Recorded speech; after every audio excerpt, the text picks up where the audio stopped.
Oo, Yan. may tao sa likod. Para lang mapadala sa Pilipinas, guys, mag-sacrifice. Sorry lang sa di mahatagan. Joke. Marabayag. Para sa mahal sa buhay, sa mga anak. Guys, ito yung mga ipapadala, ilalagay sa bayan, guys.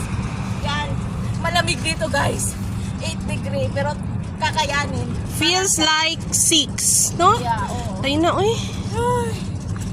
Kaya guys, thank you. Ilan na? 1 minute na? Wala pa. Okay.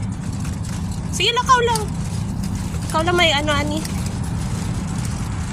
This is going to a freight cargo. Ayan na guys. Sacrifice ng isang OFW. Yan. Pupunta kami na sa kung saan